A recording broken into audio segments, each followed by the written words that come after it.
আসসালামু আলাইকুম। আজকে একটা শিরোনাম দেখছিলাম, জ্বালানি উপদেষ্টা তৌফিক ইলাহি চৌধুরীর।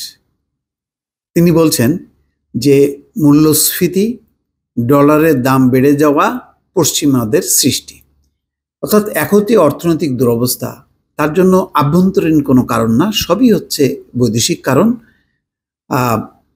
পশ্চিমাদের তৈরি, অর্থাৎ পশ্চিমারা যুদ্ধ করছে, এই সমস্ত কারণে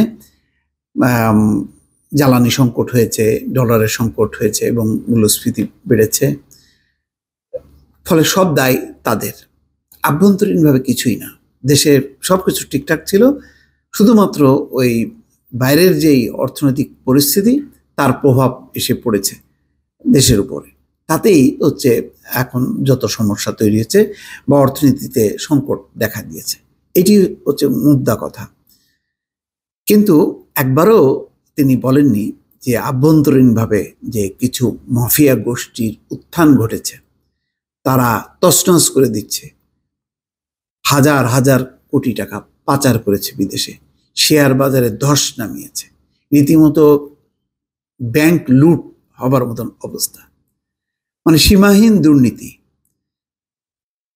এই দুর্নীতিতে যখন অর্থনৈতিক পরিস্থিতি খারাপ, তার সাথে বৈশ্বিক সংকট যুক্ত হবার ফলেই সেটি হয়েছে। এখন সমস্ত কিছু হচ্ছে দায় বাইরের, ভেতরে আমরা ঠিক ছিলাম, এই হচ্ছে বক্তব্য।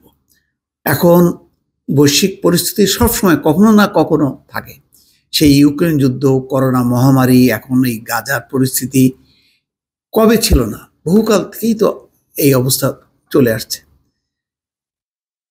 কিন্তু আমাদের অর্থনৈতিক অবস্থা কি খুব ভালো ছিল গত 5-10 বছরে?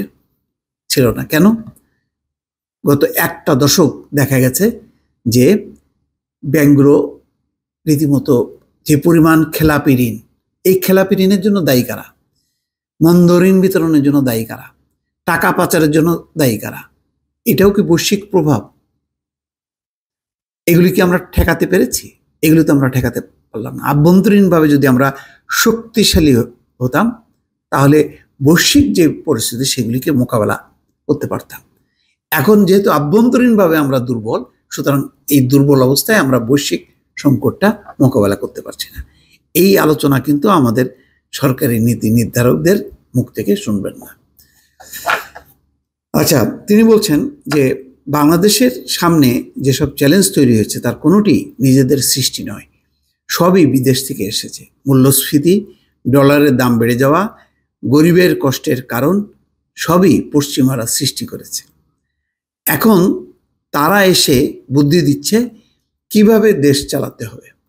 কেন বুদ্ধি নিচ্ছেন? কেন নিজেরা চালাচ্ছেন না? কেন আইএমএফকে ডেকে আনতে হলো? কেন আইএমএফ যখন আসে তখন সেটা কি অর্থনীতির জন্য কোনো ভালো সংকেত দেয়?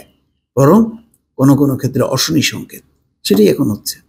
তারা সবকিছুর বলবে যে ভর্তুকি উঠায় ফেলো, বাজার ভিত্তিক অর্থনীতি চালু করো, কিন্তু সেই ভর্তুকি তুলে বাজার ভিত্তিক অর্থনীতি করার মতন কি আমাদের পরিস্থিতি আছে?